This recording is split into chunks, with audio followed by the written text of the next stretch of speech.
مخاطبین از رسانه پشت پرده ماجرای فیلم استاندار سابق یادتونه یعنی تیم میگه که منم داشتونی رو های گلزار جابجا کرد. درود به مخاطبین عزیز، من امین فردین خوشحالم که به همراه تیمم بار دیگه با یک برنامه پشت پرده دیگه با شما هستیم. امیدوارم که هر کجا این گره خاکی که هستید و صدا و تصویر من رو میبینید و میشنوید حال دلتون خوب باشید، جیبتون پرپول باشه، از همه مهمتر سالم و سرحال باشید. کانال یوتیوبی برنامه پشت پرده رو سابسکرایب کرده باشید، دکمه قرمز رنگ این پایین هست، میتونید روش بزنید، سابسکرایب بکنید، ویدیوهای جدید ما رو به لحظه ببینید، چون خیلی از اخباری که ما در رسانه‌هامون، حالا در اینستاگرام و تلگرام و یوتیوبمون منتشر میکنیم، با یه تأخیر مثلا 2-3 هفته‌ای بقیه پیج‌ها این خبرها رو کپی میکنن و میذارن، بعد بقیه من میگن که آقا تو چرا این خبر رو رفتی؟ میگم آقا به خدا من 2 هفته پیش، 3 هفته پیش یا 1 سال پیش این خبر رو رفتم، ولی خب چون کانال ما رو سابسکرایب ندارید و نوتیفیکیشن براتون نمیاد، جا میمونید از اخبار.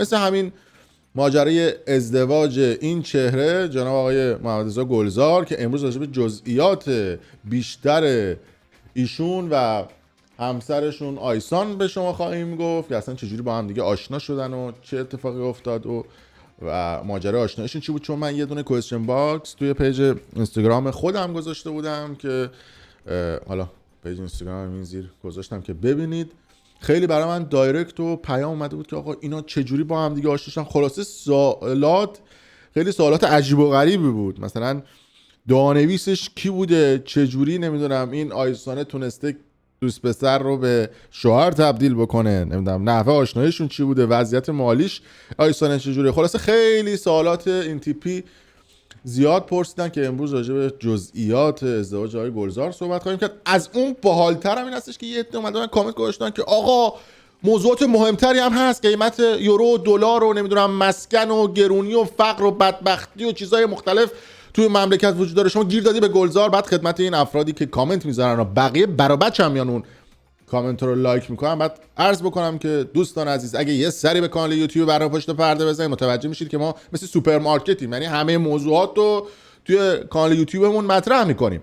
اما اگر باز هم یک بار دیگه با دقت بیشتری یه سری به کانال یوتیوب ما بزنید متوجه میشید که یه نگاهی به آمار بکنید، ببینید ما ویدیوهایی که راجع به چپاول و دزدی و پتروشیمی و نمیدونم آقازاده ها و فاضلاب زاده ها و راجع به دزدی سایت های شرط بندی و چیزهای مختلف گذاشتیم، چقدر ویو خورده. راجع به سلبریتی ها و ازدواجشون رو نمیدونم این اونو حامله کرد، این با این رابطه داشت، این یکی با این یکی دوست بود، چقدر بیننده داشته و استقبال کردن. پس این برمیگرده به خود شما دوستان که چقدر ویدیوها رو وایرال بکنید و چقدر ویدیوها رو برای دوستان خودتون به اشتراک بذارید. هرچند ما سعی می‌کنیم که همه موضوعات رو در کانال پشت پرده پوشش بدیم. اینا رو هم به خاطر این گفتم که یه دست دوستان ویدیوهای ما رو با دقت نمیبینن و جالبه مثلا چند تا از دوستان اومدن گفتن که ای بابا تو عقبی، ما 3-4 ماه پیش میدونستیم این خبر اومده بیرون، نمیدونم این گلزار با آیسانه. بعد خدمت این دوستان عرض بکنم که چون شما کانال یوتیوب برنامه پشت پرده رو سابسکرایب ندارید و سابسکرایب نمی‌کنید و زنگوله رو نمیزنید، وقتی ویدیوهای ما منتشر میشه شما متوجه نمیشید. در صورتی که تمامی این اخباری که در تمامی پیج ها منتشر شده ما در کانال یوتیوبی خودمون 2 سال پیش، 1 سال پیش راجبش صحبت کردیم و اونها برمی‌دارن مطالب ما رو کپی میکنن و حالا به اسم خودشون منتشر میکنن. به خاطر همینه که میگم که کانال ما رو منتشر کنید. برای اثبات حرفم نگاه کنید، این عکسی بوده که من فکر کنم هولوش 2 سال پیش در کانال یوتیوبی پشت پرده منتشر کردم و راجبش صحبت کرده بودم و حتی اگر یک رفرنسی بزنیم به کانال خود یوتیوب برنامه پشت پرده که اینجا میبینید، یه ویدیویی که مال تقریبا 10 ماه پیشه، البته این ویدیو ببین من چه توضیح داده بودم که میدونید الان خبر ماجرای ازدواج آقای گلزار با خانم آیسان آقاخانی تازه منتشر شده در رسانه ها و جالبه که ما هر خبری رو که منتشر میکنیم توضیح هم بدم. خب حالا این ویدیوها رو من بهتون نشون میدم، قیافم که اینجوریه. ما هر خبری که منتشر میکنیم طرف میگه آقا سندش کو، مدرکش کو، یه عده میان ما رو فوش میدن، یه عده میان به ما حرف میزنن و ما بعضی وقتا مثلا عکس طرفمون گوشه میذاریم میگن آقا سند محکم‌تر نشون بده. مرور زمان نشون میده که حرف ما چقدر درست بوده یا چقدر حرف ما دقیق بوده. قابل توجه اون افرادی که به ما میگفتن آقا شما عقبی، نمیدونم شما نمیدونم این چیزا دستت نیست، بعد نسبت به این افراد بگم که دوست عزیز بعد یه مقداری صبر بکنی ببینی که ما قبلا آیا راجع به این قضیه صحبت کردیم یا نه. خب ای بابا بچه من این سیستم دوربینم هم مثل این که از کار افتاد، حالا با این کاری نداریم. ببینید این ویدیو بودی که من 10 ماه پیش پخش کردم. ببینید من 10 ماه پیش راجع به گلزار چی گفته بودم. گلزارم بگم که به هر حال الان با یه دختری به اسم آیسان داره زندگی میکنه توی دبی و این دخترم خیلی گربه دوست داره. آیسان رو قبلا گفته بودم و خانواده‌اش هم در جریانن. خیلی هم دختر از این حالتهای فشن مشن و تازه خیلی دختر نچرال، قیافه نرمالی داره و داره با گلزار توی دبی زندگی میکنه. اینم ویدیویی بود که ما 10 ماه پیش گذاشته بودیم. یه ویدیو هم من 2.5 سال تا 3 سال پیش پخش کرده بودم.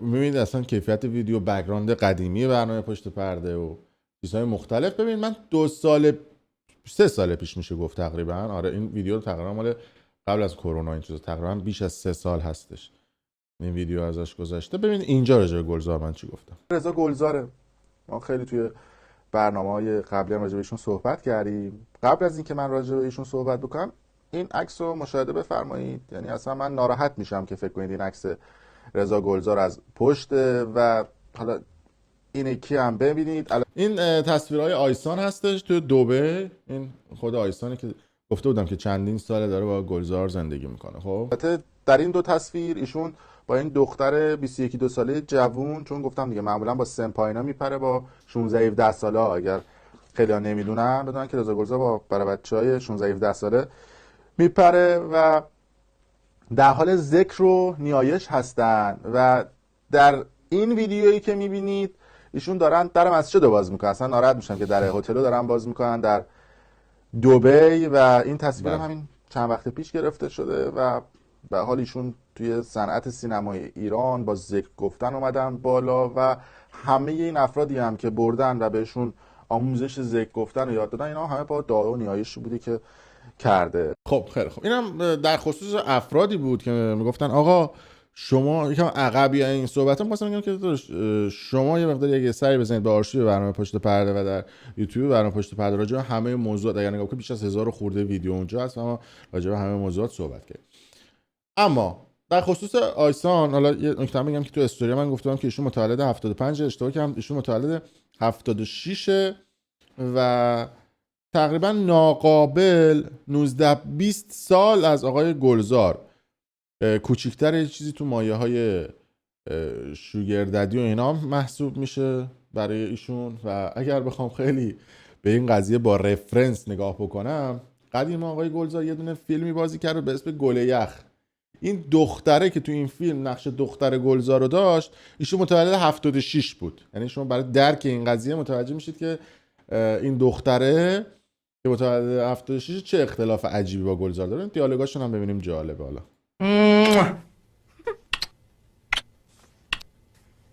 چقدر من دعا کردم که من قبول بشم. دوست داشتی تو فیلم بازی کنی؟ چون تو فیلم دختر شمام دوست داشتم. خب منم خیلی دارم میخواست شما انتخاب بشین. خدا میکردم که پارتی بازی نشه. مگه من میذاشتم؟ منم از اون اول که عکسای تو رو دیدم گفتم الا و بلا خاطره باید دختر من باشه. منم هم. اختلاف سنی شما توی این فیلم با درک عمیقی میتونید بهش برسید. سوالات هم میرسیم جلوتر جواب خواهم داد. فقط میخوام یه مقداری این موضوعات بگم. حالا سوال اینجاست که بعد از ازدواج آقای گلزار با این خانم تکلیف این دخترها چی میشه؟ یادتونه چند وقت پیش یه ویدیویی رو تیوی پلاس پولی از گلزار گرفته بود و چند تا از طرفداراش رو جمع کرده بود. اینا میمدن جلوی دوربین توی گریه و زاری و این چیزها برای اینکه شاف بکنن و بگن که ایشون شاید کشته مرده داره. البته برای کسی پنهان نیست که ایشون کشته مرده داره، یعنی طرفدارای شیش آتیشه داره. ولی خب من میخوام ببینم که الان تکلیف این دخترها چی میشه بعد از ازدواج گلزار که اینجوری اشک میریختن. چی شد؟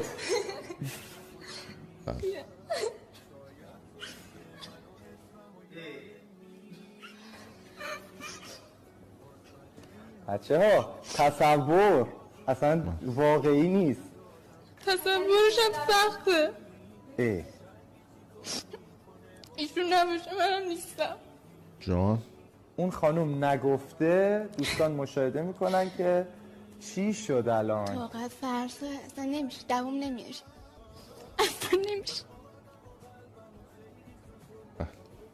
خیلی سخته. خیلی سخته. خواستم خدایا بس دیگه. خسته شدیم دیگه. یعنی واقعا فقط تنها جمله‌ای که میشه گفت برای این ویدیو همین هستش. اما برسیم به سوالاتتون که پرسیده بودید که چرا کسی به ایشون تبریک نگفته، یعنی به گلزار و این آیسانه کسی تبریک نگفته بوده. تنها یکی از محدود عکسای 2 نفره‌ای که از گلزار هست با آیسانه همین عکسه که دیگه گلزار دستشو میگرفت میبردش کنسرت و جای دیگه. قبلا هم گفتم که خیلی عاشق گربه است و مادر آیسان رو پدرش فوت کرده. مادر آیسان کلا در جریان این قضیه بود. حالا جزئیات بیشترش هم بهتون خواهم گفت. اما موضوعی که کسی تبریک نمیگه، خیلی گلزار و برادرش بردیا و سایر برافقاشون خیلی دوست داشتن که این قضیه پنهان و سکرت بمونه و کسی متوجه نشه. حالا شاید به خاطر این بود که گلزار میترسید که ریزش هوادار پیدا بکنه و هوادارهای گلزار اصطلاحاً بریزن، چون بسیاری از هواداران گلزار تینیجرها هستن، دختر بچهای جوون هستن که به نوعی عاشق و دلباخته و پیوسته، نمیدونم از این صحبت ها.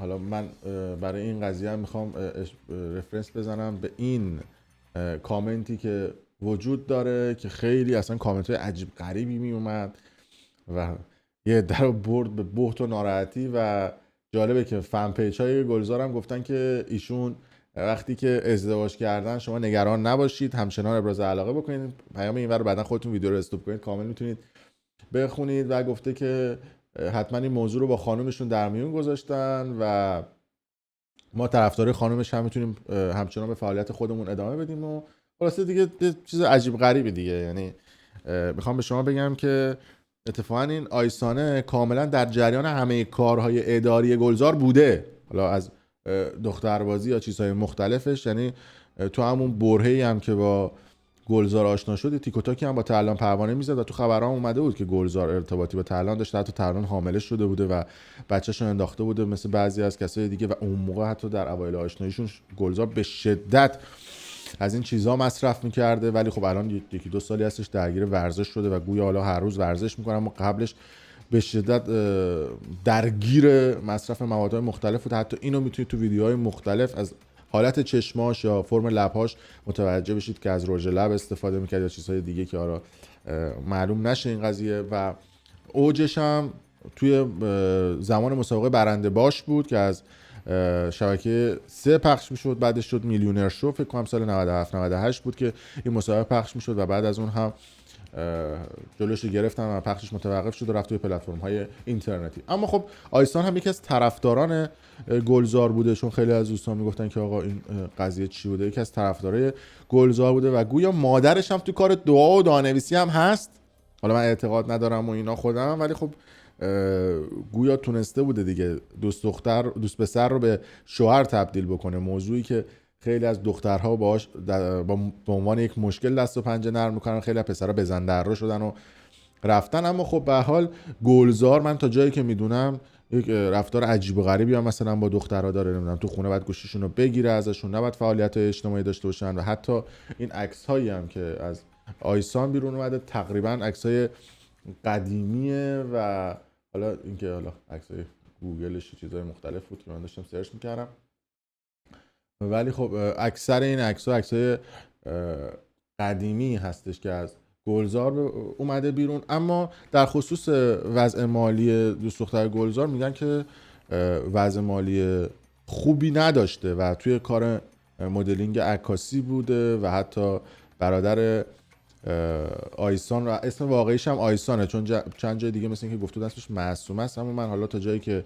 میدونم اسمش آیسانه و متولد 76 اهل زنجان بوده و تو کار مدلینگ بوده. توی تهران با گلزار آشنا میشه توی یکی از این مهمونایی که گرفته بودم، بعدش گلزار ورش می‌داره میبرشش دبی، به خاطر اینکه حالا این گیر و گورا و نمیدونم سیغه هستی و رابطه داره این صحبت‌ها نباشه. و توی دبی هم اصطلاحاً باهاش چندین سال زندگی می‌کرده. جزئیات دیگه الان شده زنش دیگه، خیلی نمیشه راجع به این قضیه صحبت کرد دیگه. ولی میخوام بهتون بگم که توی یه مهمونی باش آشنا شده بوده، توی این 4-5 سال هم باش بوده. حالا یه عده میگن که خب چرا مثلا سلبریتی ها یا بازیگرها نمیرن با آدم های معروف ازدواج بکنن؟ اولا اینکه عموما و اصولا آدم های معروف ادعاشون چیز خر و پاره میکنه و وقتی دو تا آدم معروف میخورن به هم دیگه و ازدواج میکنن، دو تا آدم پر ادعا میخورن به هم دیگه و این پر ادعا بودن باعث میشه که یه سری معضلات پیش بیاد. این با دختره زیادی تیک و تاک بزنه به واسطه معروفیتش، اونم به واسطه معروفیتش ممکنه پسر زیادی باشه تیک و تاک بزنن و عموما و اصولا آدمای معروف به هم دیگه نمیخورن. یعنی اصلا تو حتی نسخه‌های خارجیش هم، حتی ما شکیرا و پیکر رو داشتیم که به هم دیگه نخوردن و از هم دیگه جدا شدن. تو ایرانش هم همین هستش و عموما اگه آدم ها زرنگ باشن و معروف باشن هیچ وقت نمیرن دنبال یه آدمی که معروف، فالوور داره یا آدمی هستش که حالا توی جامعه سعی میکنن دنبال یه آدمی باشن که نو نیم باشه، اصطلاحاً معروف و مشهور نباشه، به خاطر اینکه خودشون معضلات و مشکلات و بدبختی های چیزهای معروفیت رو میدونه و از اون فضای بیرون میخواد بیاد تو فضای خونه و از اون طرف تو فضای خونه خانومش هم درگیر همون معروفیت و مشهوریت و فضاهای سنگین و پرفشار آشیایی بیرونی و مجازی قرار میگیره و عملا هیچ وقت نمیتونن حتی یک آرامش نسبی هم داشته باشن. به خاطر همین یکی از این دلایل این هستش. حالا این اختلاف سنی هم امیدوارم که نشه ماجرای رضا رویگری و کسای دیگه، اما خب به هر حال رضا گلزار تصمیم خودش رو گرفته و ایشون رو انتخاب کرده. چیز تو مایه حالا شوگرمامی یا نه عروسیشون هم حالا چیزی که ما شنیدیم به زودیه، من که نمیتونم تاریخ عروسی تعیین کنم ولی خب احتمالاً ظرف همین چند روز خبر عروسیشون هم به گوشتون خواهد رسید و گفتن چی شده گلزار راضی شده دیگه، این تصمیم شخصی خودش بوده. کسی نمیتونه بگه آقا چرا مثلا رفتی با این نمیدونم آیسانه یا چی شده راضی شد، چون اصلا یه موج عجیب، یعنی کامنت ها رو من میخوندم راجع به گلزار کرکوپر رو پشمم ریخته بود که اصلا یه عده میگفتن که چرا به ما خیانت کردی، نمیدونم یکی میگفت دماغش عمله، اون یکی میگفت گونه‌ش رو زده، اون یکی میگفت موهاشو نمیدونم فلان کرده، اون یکی میگفت خلاصه دیگه فنای دختر و بحثای حسادتی و ای کاش ما جای ایشون زن گلزار میشدیم، اینا همیشه تا بوده هست دیگه. ایشون فکر کنم دعانویسی مامانش کارو جمع کرده بوده براش و حالا یه چیز دیگه هم که من شنیده بودم گویا این آیسانه میگفتن حامله است. حالا این داشته باشید تا وقتش بهتون خواهم گفت. خیلی مخلصیم. پس کانال یوتیوب برنامه پشت پرده رو سابسکرایب داشته باشید و ویدیو ما رو برای دوستان خودتون به اشتراک بذارید، چون ویدیوی جدید که میاد نمیبینید، یه 10 ماه بعد خبرشو میشنوید. مخاطبین عزیز رسانه پشت پرده سلام، لطفاً ما رو سابسکرایب کنید. ما نشان نقره یوتیوب رو دریافت کردیم، خواهش میکنم ما رو سابسکرایب کنید. دوستان عزیز برای بار چندمه دارم میگم ما رو سابسکرایب کنید. آقا سابسکرایب کن که من میخوای چیکار کنی؟ لطفاً ما رو سابسکرایب کنید. مخاطبین عزیز